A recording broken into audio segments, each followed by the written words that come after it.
financial vertical. Recently, we authored probably the largest loan origination system in the history in support of economic relief efforts during the COVID pandemic for a large federal entity that we'll let you figure out who that was. But really excited to have this conversation with everybody here today. I'll let you do a brief introduction. Sure. Christopher Fielder, Field CTO for Arctic Wolf. As he said, I've been in cybersecurity for over 20 years now. Arctic Wolf, we are a security operations service provider. We are vendor neutral. We are holistic. We look at every area in the environment. We are in over 100 countries. We have offices in over 50 countries. We have over 2,000 employees, and over a third of those are analysts that are delivering our service. And it's great that we have great partners that we work with directly. Right, thank you. So, we have a list of topics here, and most of these, questions came from a host of our customers we reached out to as to, what was keeping them up, at night coming into the new year. So, hopefully you find this of use. So the first question that we have out there, and it's going to be tough to dig real deep in each of these. So, if you have questions, please post them. We'll get to them if we can. And also we'd be more than glad to follow up with anybody to go a lot deeper as needed and tailor them specific to your organizations. But, one of the big ones out there is vendor management and supply chain exposure. A couple of years ago, it really exploded onto the scene with the SolarWinds Orion, Yes. event, if you remember that, Christopher. Yes, it was devastating. Devastating. And we're seeing more of these because, organizations are starting to take the time to protect themselves. Well, they're doing a better job. And attackers are saying, well, if I can't get you, then let me get who you utilize, right? It just makes a little bit more sense. If I can't attack you, then I'm going to attack who you depend on. Yeah, absolutely. I often joke it'd be a lot easier if we just, disconnected from the internet, to keep things safe, but we know that's not possible. Gartner just, released a survey, and it's called the Gartner Supply Chain Risk Management Survey, and states that supply chain attacks are on the rise. 63% of the respondents reported their organizations have experienced a supply chain event in the past year. These are prevalent. Probably one of the ones that I remember from this year was the MOVEit IT data transfer tool. You can look at a bunch of different, figures out there, but easily over 1,000 different organizations were impacted by it, and there's numbers up to like an $8.8 billion economic impact as a result of it. But I think one of the challenges to this is a lot of people aren't forthright with this. Yes. A lot of people kind of hide what's going on and don't openly share. It's unfortunate that that's occurring because, the only way that we're really going to start to solve some of these things if we develop a community where we're willing to share that information, right? I was telling Claire earlier, we were talking a little bit about this, and I was like, it's really unfortunate because we're all at risk, right? And we're kind of ashamed of that if we get compromised, but it shouldn't be the case. Everyone at some point, unfortunately, we're going to get compromised in some fashion. And so instead, we should look at it as it's not, were you compromised, but what did you do when you're compromised? How quickly did you identify it? How quickly did you respond to it? And did you learn from those lessons? And that's what we need to be speaking about. And then, being willing to share what did occur in the environment so that we can help others that are in our industry or other industries.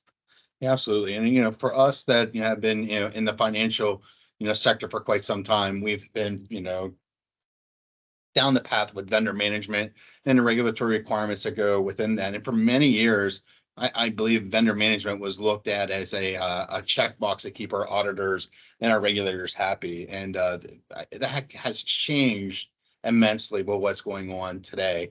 We have the SOC 1s, which we know are all about financial security and viability of an organization. But now we have the SOC 2s, rates that come out and actually talk about governance, data governance, security, controls, processes.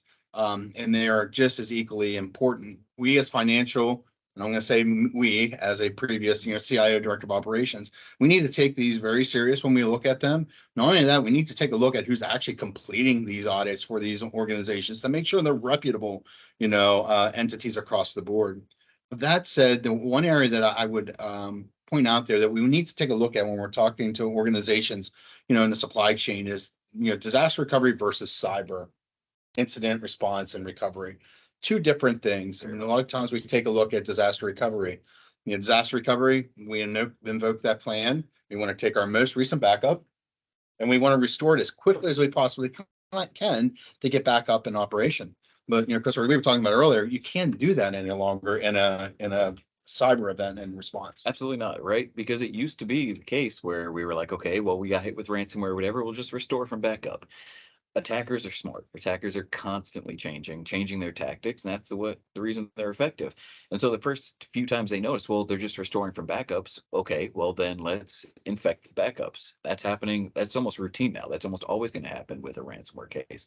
They're infecting the backups. They're logic bombs. They're going to take time. They're going to then you go to restore the backup, and what happens? You just reinfect. But on top of that, but what I also mentioned was that there are other consequences we have to think about when we restore from backups, right? Because we are on a constant patching and update process. One of the major things that occurred in the last few years, and I'm sure a lot of you out there are going to get shivers when I mention this, it's Log4j Spring4Shell, right? And just the devastation that some of those cause and the headaches that were endured. We did some research at Arctic Wolf, and we found that of those that recovered from that or solve that issue, I put that in quotes, solve that issue, about almost 20% of the time they became reinfected within 12 months, became vulnerable to that again. And that's from that situation where they just said, well, we're going to restore from backup. Well, okay, then you're just re-implementing that log4j situation that you took care of, and they're not properly following up on it. So it is important to have good data backups, but don't think that's going to solve all of your problems. That's just one step in the process.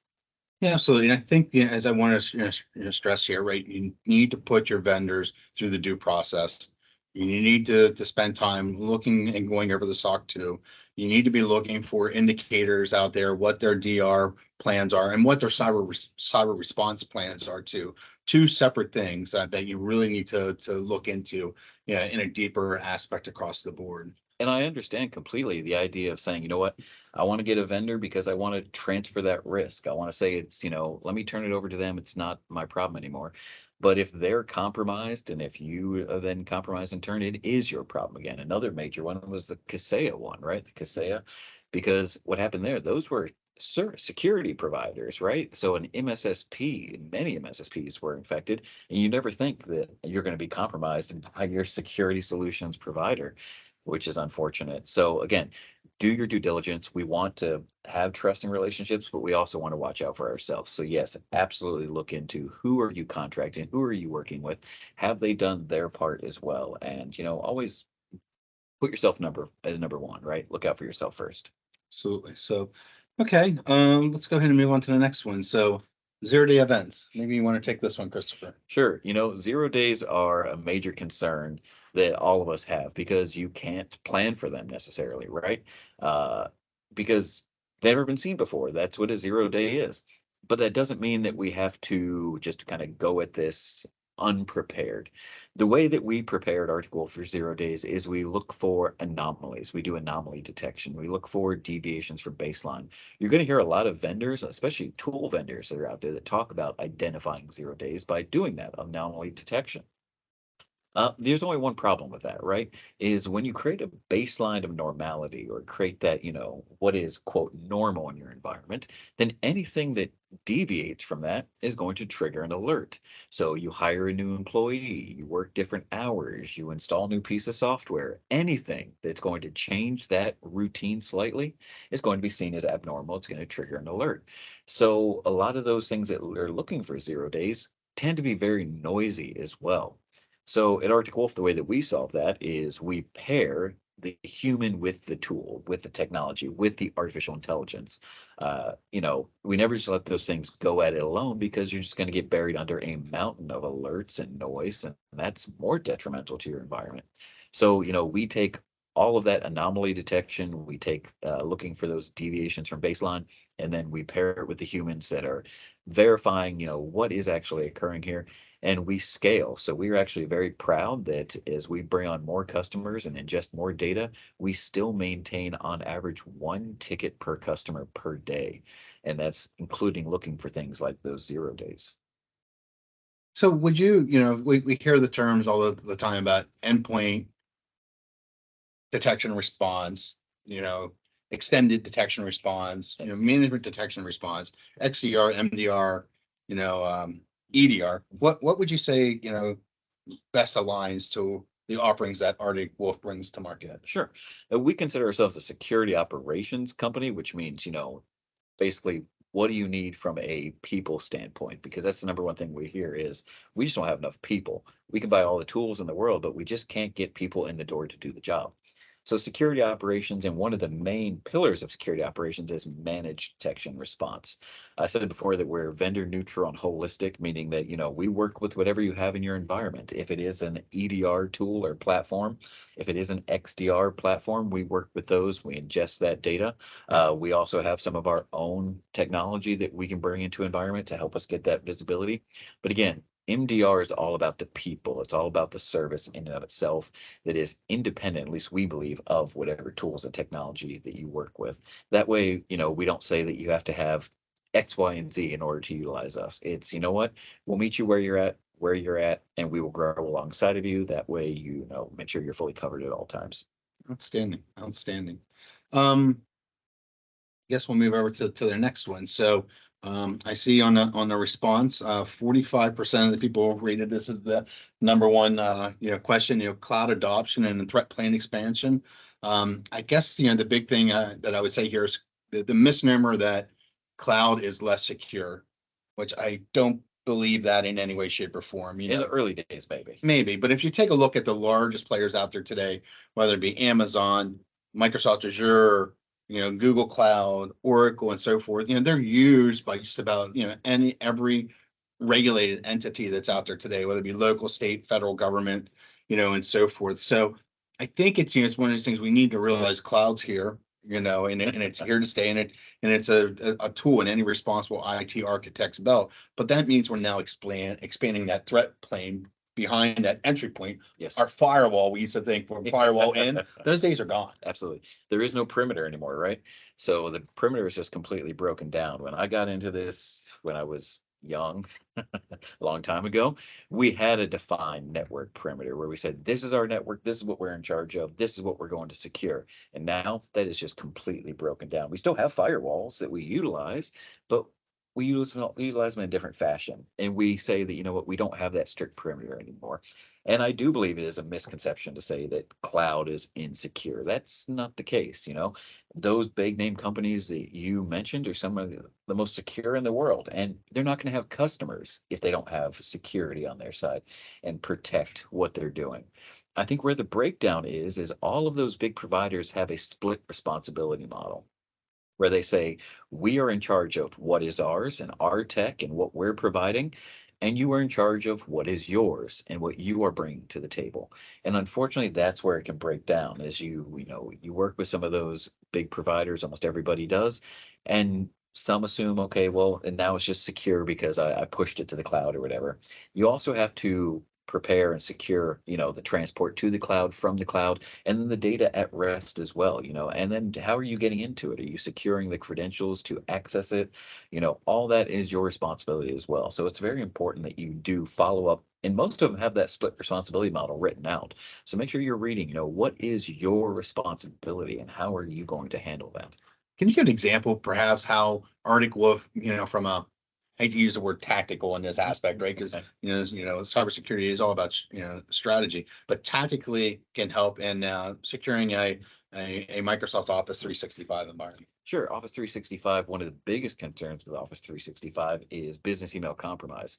We actually saw an incident response case where the customer was compromised without ever touching an endpoint, and it was rooted in business email compromise, right? So being able to get into somebody's email, and then think of the wealth of information you have in your email.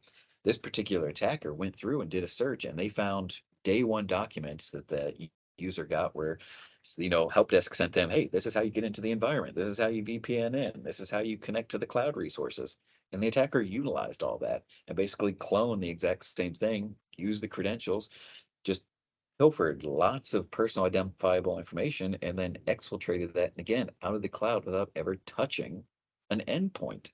So if you're all in on endpoint security, that you would not have seen that. So we look for business email compromise. We look for misuse of email. We look for, impossible travel. Somebody is logging in from an odd location. Again, those anomalies that we talked about. We utilize a lot of the built-in detections from Microsoft as well. There's a lot of great detections they have in there, so we harness those as well. And then we run that through our people that understand your environment. So, we use this term concierge. The reason that I kind of put it like that is because not a lot of people understand what we mean by that. We mean we learn your environment as if we're part of your environment. And then we're able to say, hey, this is unusual. This is something that shouldn't be occurring. Susan's on vacation. So why is Susan, doing X, Y, and Z in her environment? Or why is, she manipulating a server or whatever? You get the idea.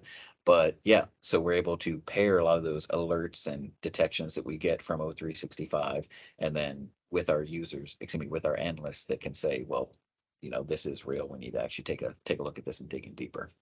And so we can now so from what I'm hearing, we can secure the internal assets where we're most, accustomed to, but now we can actually extend that threat, that protection Absolutely. into the different threat planes that are out there with Article. Yes. So what we say, I said the other thing we are is holistic. That means we take a look at the endpoints, we look at the network, we look at the cloud locations. We're talking about SaaS. We're talking about, platforms, infrastructure. So not just, a single SaaS app. We're looking anywhere we really can get visibility into. We're looking at the behaviors of the users.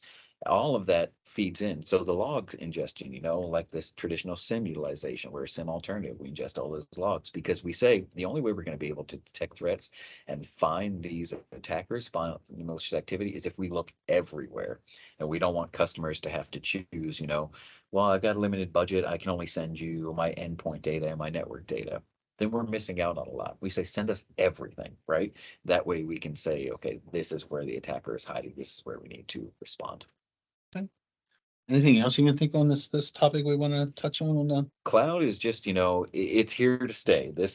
We've done research. That's a fad. It's going to go away, Christopher. Not anytime soon. I'm bringing my BlackBerry back Yeah. down. That would be nice. I miss the keyboard. But, we did research into this as well, and we found the same thing. This was the number one concern at the time that people had was they were going, what, cloud, I'm just concerned that I'm not securing it correctly or cloud adoption is happening too quickly. I was telling you before, we were just talking anecdotally about our past, and I said, when I first started in this also, we had change control meetings, which is something I think is unfortunately broken down, where we would sit down at a table like this every, 2 weeks and say, this is what we're changing this week. This is what the configuration modification, this is what we're adding to the environment. Cloud has kind of done away with that because now it's, if you make your IT too strict, people will look for ways to circumvent that. And now all you have to do is swipe a corporate credit card and you've just added a SaaS application to your environment. Sometimes security doesn't know that until it's too late. You've added a whole new attack vector to your environment. So bring back change control meetings, right? Bring back the ability to communicate and say, we are going to add this to the environment. So security can either say, okay, that's fine, but we want to be aware of it, or no, that's going to cause more problems. Sometimes security can be overruled, but again, at least they know in that situation and they haven't been brought in after the attack has already occurred. Yeah, so those scales of ease to use and secure are always at odds, against each other, right? We need to make sure that our products are easily obtainable and accessible to our customers. At the same time, too, we need to make sure they're secure. We get way too easy to use and wider, then we're wide open to exploit. So we secure everything to the nth degree, then we're too difficult to use. So that's a struggle we as IT and security professionals struggle with every day.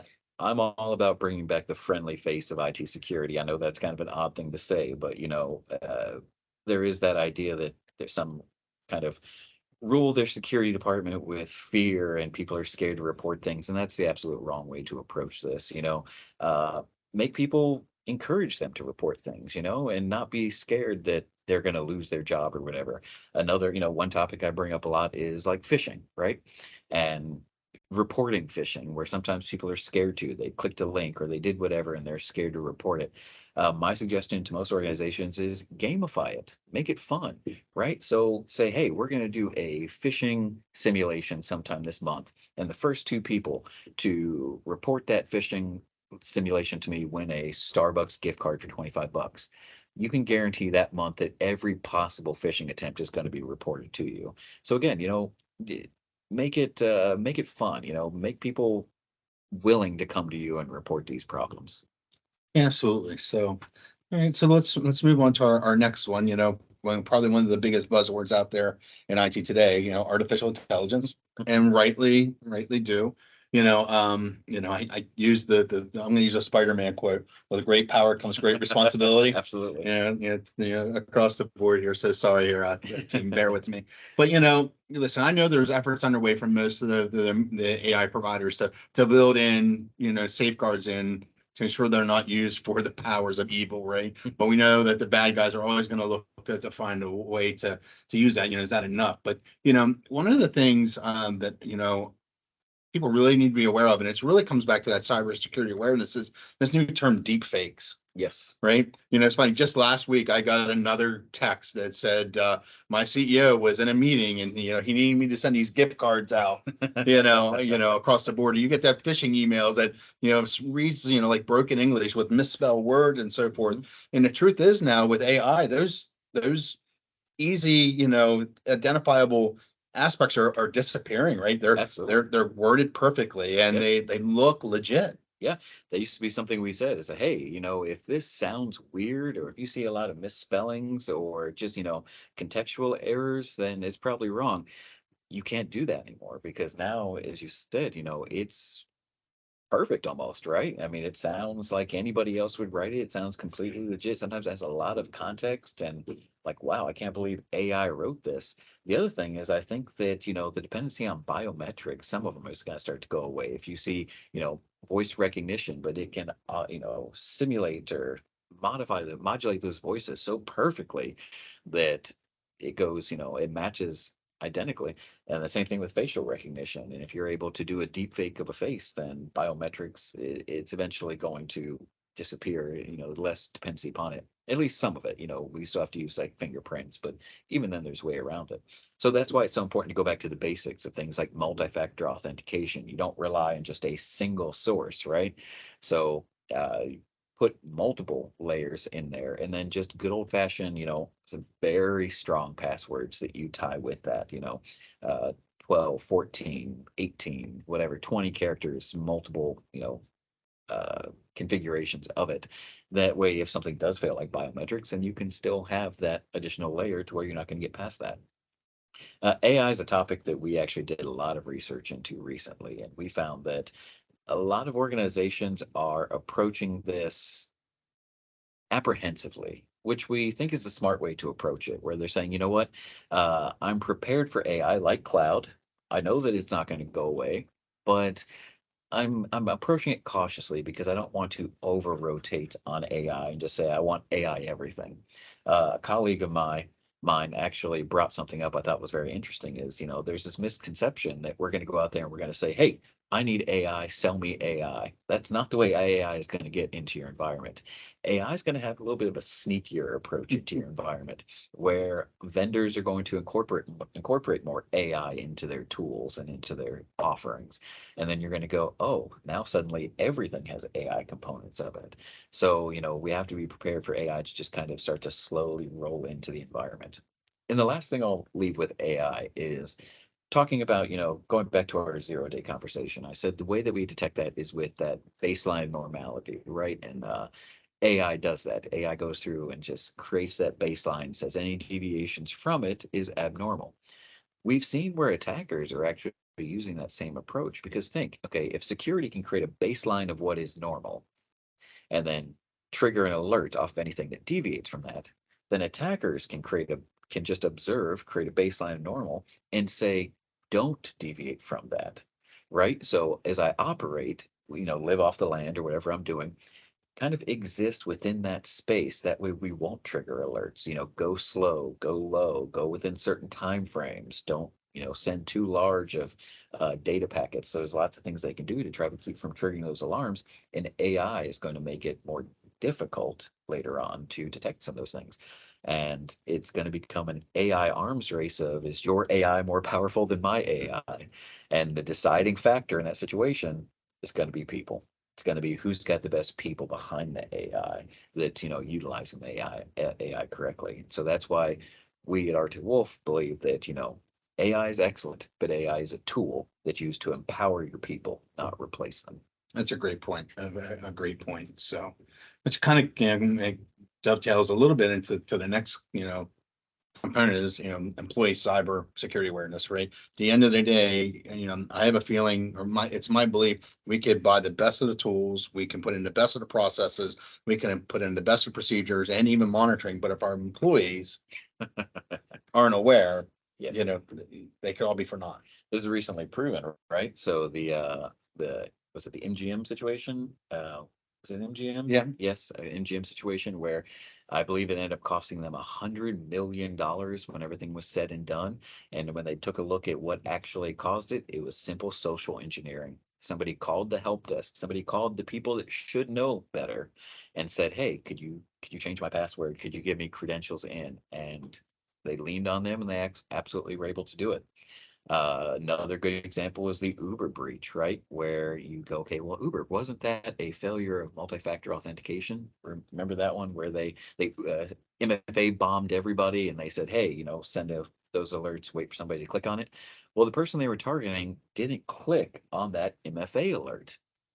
So how did they get the person to do it?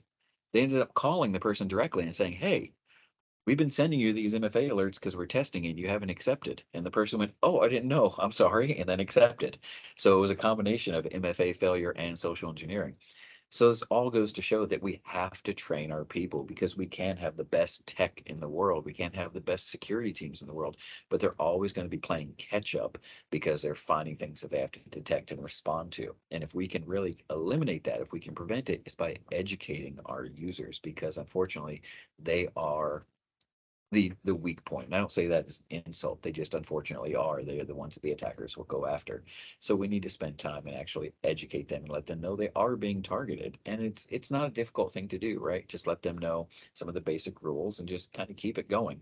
And the last thing I'll say on this, unless you have questions, is we can't do it once a year either. So security awareness cannot be the hey, 90 minutes once a year, sit down, watch a video, take the quiz until you finally pass it, and then, don't worry about it again for a year because you're not going to remember anything. It has to be a continual process and it has to be updated too. And so that's why, at Arctic Wolf, we provide security awareness and we do it through micro lessons that are continual and they're, let's be honest, they're kind of silly, they're fun, but those are memorable. That allows people to actually learn and be engaged. All right, so I kind of want to pull this together in an aspect. So you're talking about article of being able to provide you that SOC level service with the people, Yes. the technology, MDR on the underlying, but now we're also talking about article being able to train and educate our people as well. Yeah, so that's when I said we're holistic as well, right? So our tagline is end cyber risk. So how are we going to actually end risk? Well, we have to look at all the different places that we're risky, right? So we have to be able to detect and respond things as they occur. And that's looking at every area in the environment, as I mentioned. We also have a service that we call manage risk, which is a preemptive service, right? Looking for those risky areas of the environment, vulnerability assessment, and then prioritizing, well, where do we patch and where do we resolve this first? And then the last piece that we really saw in the puzzle was the users. We were like, well, how do we solve that, right? Because again, have the best things in the world, we could be the best security operations company in the world, but if we are not educating our people, then we are constantly going to be playing catch up. So we said, well, okay, let's fix that. And we tie it all together through our concierge security team. So it's your concierge security team that's learning about your environment. They understand it as if it's their environment. And then when they see what those risks are, or they see where those threats are, they can then make the same recommendations for your users of, okay, this is where we need to go through and educate them. So it's kind of a full picture. Yeah, outstanding. So, we kind of come up to our last question here, when it comes down to cyber insurance, and I'll kind of kick this off, and then the financial sector, we're all required to have, cyber insurance. And, from what, I actually spoke to a colleague of mine who's in that industry, this policies, and he's sharing that the requirements that are being placed on organizations continue to expand. I was just curious what you've seen from your aspect. Yeah, so cyber insurance has been a big topic of discussion lately, right? I mean, we actually have done research into it, and one of my jobs is doing research. So that's why I keep saying I've done research on this because we did research into cyber insurance, and we found a lot of very interesting things. We found that like almost half of the individuals that we talked to, and we talked to, I believe it was like almost 800 organizations, uh, almost half of them have only had cyber insurance for 12 months or less, which means, this is ramping up and more organizations are seeking cyber insurance. We get to talk about why that is because it's been kind of this roller coaster for cyber insurance where they first were writing all kinds of policies and then they were losing money, and they're not in the business of losing money by any means. So then they started, making it a little bit more difficult. Now we're getting back to where they're making it a little bit easier to get policies, but it's very interesting. But the other thing that we did find that was very interesting was that 98% of the organizations that we spoke with had to purchase some sort of a service or a tool in order to qualify for cyber insurance. Think about that. That means 98% of the time that somebody said, I want a policy, those policy providers were saying, you don't qualify until you get X, Y, and Z. That means 98% of us didn't couldn't get cyber insurance, and we need to go through and say, okay, well, what are those things? And they all have a list. I believe there's about 12 to 18 things that almost everyone's going to require, but they're the basics like multi-factor authentication. But then Arctic Wolf is able to provide a vast majority of them as well. 24/7 365 coverage, looking at all areas of the environment, an incident response plan. So again, it's going to be a bit of a challenge to get cyber insurance, but everyone should do it. Everyone can do it. It is something that's highly recommended because it's one of the few ways that you're going to greatly reduce the risk that you run in your organization. And as we shared, it's for us in the financial sector, we've been required to have, cybersecurity insurance for quite some time, by our regulators and auditors. So, I use the old adage, if most people weren't required to have car insurance to drive, whether they have it or not. Well, us within the financial sector, we have to have car insurance, that's out there. But the other thing I've seen too is, as I spoke to my individual, that is, selling and underwriting these policies, he shared a number of individuals. This goes back to a topic we talked about earlier. Number of individuals actually reach out to inquire about leveraging the policy only to pull back because they don't want their name out there. Now, we do know within the financial sector, there's new regulations out there that we need to tell our regulators or governing bodies when it happens, right? But that is a relatively new change within the last, year or so that's there. But outside the financial industry or those areas that are driven to do that, I would actually place out there are a lot more incidents than we even know about. Absolutely. So we spoke with last year in 2022, we talked to 700 plus security organizations. So we had requirements. We said we want to talk to individuals that are C-level, VP, director, at least one of those, and they had to have a 24/7 security operations center. We talked to 700 plus of those individuals. And of those that were breached, which over half of them were breached, 50% were breached, straight down the middle. And of those 50% that were breached, 72% did not report that breach. That is a large amount. That's almost 3/4 of them did not report the breach. Now, I understand, in the financial sector, it's a little bit different. You have to report some aspects of it than it is required. But again, I'm going to go back to what I say. This is my personal belief. We shouldn't be ashamed of these. We should be willing to share certain information. We don't want to share everything, right? Because we have to protect ourselves. We have to protect our information. But we should be willing to say, you know what? Yes, I was breached, but I identified it within 12 hours or whatever. I responded to it a matter of hours. I got it shut down. We were able to recover. We didn't, have to pay any amount. And then, for the community or for those that we can help out, this is what you need to be on the lookout for. This is the vulnerability that we found. This is the exploit that they used, whatever can help others, because, that's that's one way that we can stay ahead of attackers, that we're actually gonna be able to stop them, is if we all pull together and share this information, because they are using, think about that. The way that we're able to identify and kind of give names to these attack groups is because they're using the same processes and the same methodologies over and over. And we go, oh, that's clearly the fingerprint of, you know, uh, something spider. I'm just throwing all those names out of there, but you get the idea because they're doing the same things over and over. So if we're able to then share that more with each other, then we can kind of shut them down a lot sooner. So that way they can't keep repeating their same tactics, and we kind of put them on their back heel where they have to come up with new ways to do things. Yeah, I think it's not a question of if an organization is going to be faced with some type of cyber event. That the true question is when Absolutely. and how are we going to react? Absolutely. I've only spoken to one person in the past few years that said, we've not been breached and we're not going to be breached. And I hope that's the case. I hope he's correct. Everyone else has taken the same approach of going, you know what? I'm going to be breached, just a matter of time, or I was breached. Again, I want to say something about that stat I said as well, which is 50% of those that we talked to were breached. Does that mean 50% were not breached? Absolutely not. That means 50% did not detect the breach. So that is a major problem as well, is, it takes quite a long time. I think the industry average right now to detect and respond to a breach is about 208 days. That's how long the attacker is just kind of existing within your environment, or they're long gone, right? They've come in, they've taken what they wanted, they've gotten out.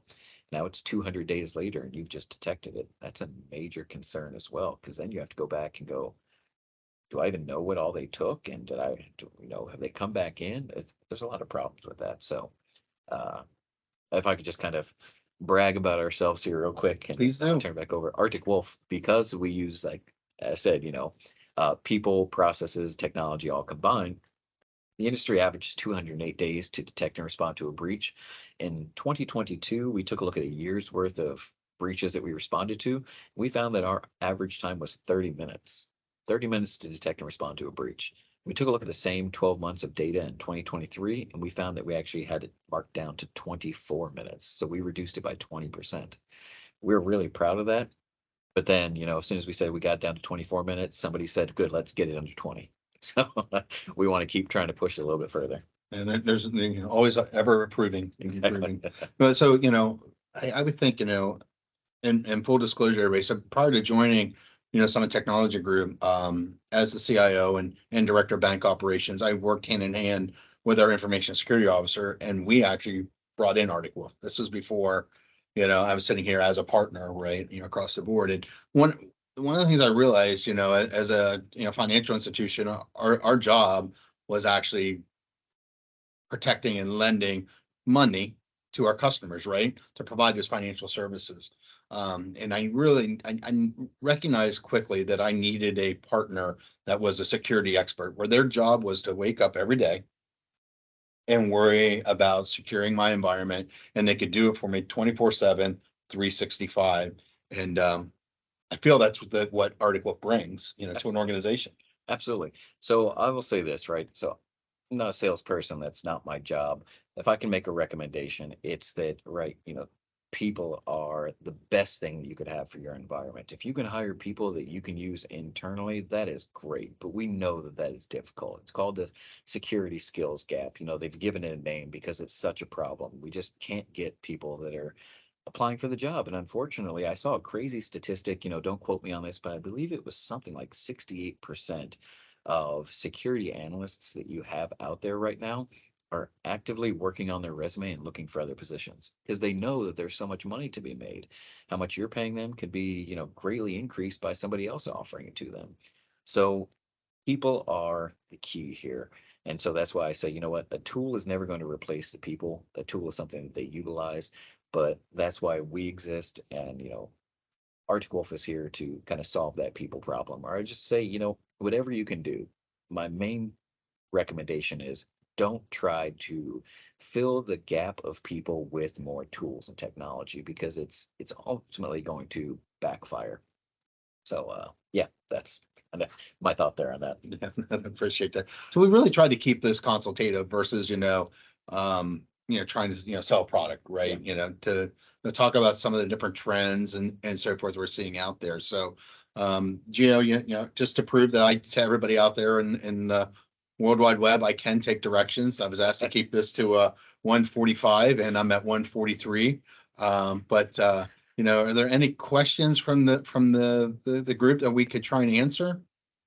This is great. So thank you so much thus far, and thank you for keeping it at the time stamp. So we wanted to take questions from the audience. So based on whatever concerns you have, whatever's been discussed, you can use the Q&A pane to submit your questions, and we'll take whatever questions you have. I have a question, because you mentioned Office 365 earlier. So what specifically does Arctic Wolf provide for monitoring for an Office 365 environment? Yeah, so what I mentioned before is that we are utilizing the O365 API, I believe.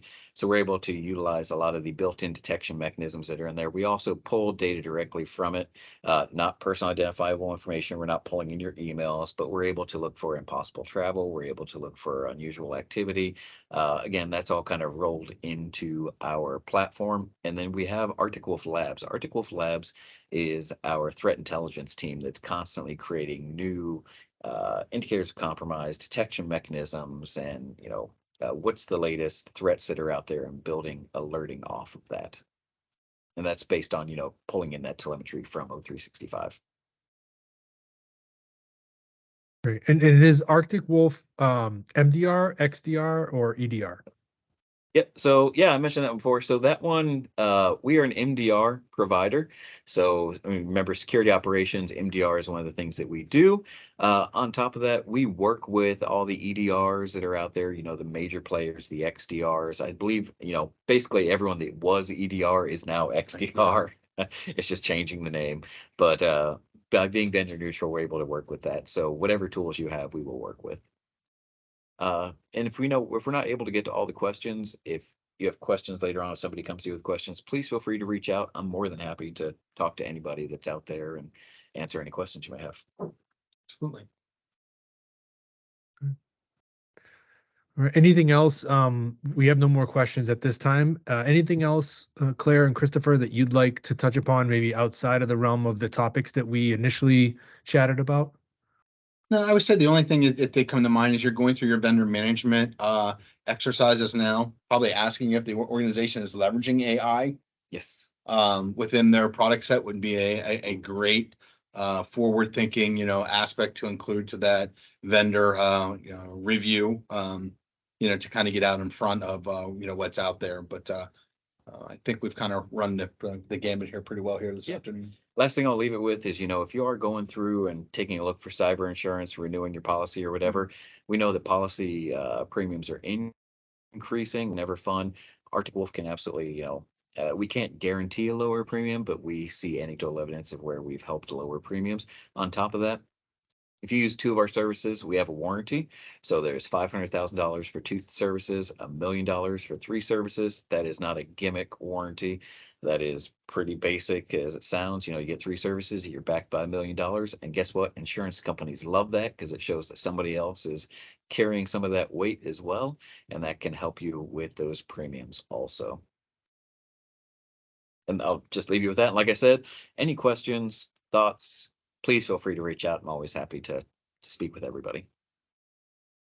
Wonderful. All right. Well, no more. Oh, go ahead. No, I just want to wish everybody happy holidays and safe seasons, and look forward to any opportunity to continue the discussion.